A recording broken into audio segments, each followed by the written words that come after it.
മന്ത്രി സണ്ണി ജോസഫിന്റെ സഹോദരി ഭർത്താവിന് പേഴ്സണൽ സ്റ്റാഫായി നിയമിച്ചതിനെതിരെ വിമർശനവുമായി യാക്കോബായ സഭ മെത്രാപ്പൊലീത്ത ഗീവർഗീസ് മാർ കൂറിലോസ്.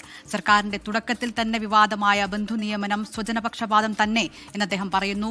മാറ്റത്തിന് വോട്ടു ചെയ്ത ജനങ്ങളെ പരിഹസിക്കുന്നതാണ് ഇത്തരം നടപടികളെന്നും ഗീവർഗീസ് കൂറിലോസ് പറഞ്ഞു. ഷിജോ കുര്യൻ പത്തനംതിട്ടയിൽ നിന്ന് വിവരങ്ങളുമായി ചേരുകയാണ്.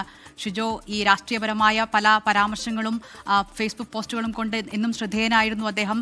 ഇപ്പോൾ ഈ വിഷയത്തിൽ പ്രതികരണം എന്താണ്? ദിൽന ഒട്ടനവധി രാഷ്ട്രീയ വിഷയങ്ങളിൽ കൃത്യമായിട്ടുള്ള നിലപാട് പറഞ്ഞിട്ടുള്ള വ്യക്തിയാണ് യാക്കോബായ സഭയുടെ മെത്രാപ്പൊലീത്തയായിട്ടുള്ള ഗീവർഗീസ് മാർ കൂറിലോസ്. നിലവിൽ എന്തായാലും വിവാദമായിട്ടുള്ള വൈദ്യുമന്ത്രി സണ്ണി ജോസഫിന്റെ ബന്ധു നിയമന വിവാദത്തിലാണ് അദ്ദേഹം കൃത്യമായിട്ടുള്ള നിലപാട് ഒരു ഫേസ്ബുക്ക് കുറിപ്പിലൂടെ പറഞ്ഞിട്ടുള്ളത്. ജനങ്ങൾ ഇപ്രാവശ്യം വോട്ട് ചെയ്തത് ഒരു സമഗ്ര മാറ്റത്തിനായിരുന്നു, അല്ലാതെ ഒരു കാലിലെ മന്ത് മറ്റേ കാലിലേക്ക് മാറ്റുവാനായിരുന്നില്ല എന്ന് പറഞ്ഞുകൊണ്ടാണ് ഗീവർഗീസ് മാർ കൂറിലോസിന്റെ ഫേസ്ബുക്ക് പോസ്റ്റ് തുടങ്ങുന്നത്. തുടക്കത്തിൽ തന്നെ വിവാദമായ ബന്ധു നിയമനം അത് സ്വജനപക്ഷപാതം തന്നെയാണ്.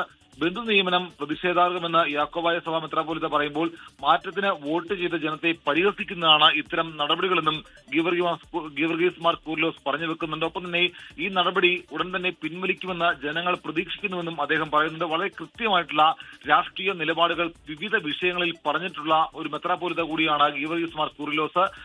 ഈ നിലവിൽ എന്തായാലും വിവാദമായിട്ടുള്ള സണ്ണി ജോസഫിന്റെ ബന്ധു നിയമന വിവാദത്തിലാണ് അദ്ദേഹം നിലപാട് പറയുന്നത്. ജനത്തെ പരിഹസിക്കുന്നതിന് തുല്യമാണ് ഇത്തരത്തിലുള്ള ബന്ധു നിയമനമെന്നും അദ്ദേഹം തന്റെ ഫേസ്ബുക്ക് പോസ്റ്റിലൂടെ പറഞ്ഞു വെക്കുന്നുണ്ട്. ദിൽന. ശരി ഷിജോ. വൈദ്യുത മന്ത്രി സണ്ണി ജോസഫിന്റെ അഡീഷണൽ പ്രൈവറ്റ് സെക്രട്ടറിയായി ബെന്നി തോമസിനെ നിയമിച്ചത് DCC നിർദ്ദേശിച്ച പ്രകാരം എന്ന് പറയുകയാണ് കണ്ണൂർ DCC പ്രസിഡന്റ്. സണ്ണി ജോസഫിന്റെ ബന്ധു ആണെന്ന കാരണത്താലല്ല ബെന്നി തോമസിനെ നിയമിച്ചത്. ദീർഘകാല രാഷ്ട്രീയ സംഘടനാ പ്രവർത്തന പരിചയം പരിഗണിച്ചാണ് തീരുമാനമെന്ന് മാർട്ടിൻ ജോർജ് വ്യക്തമാക്കി.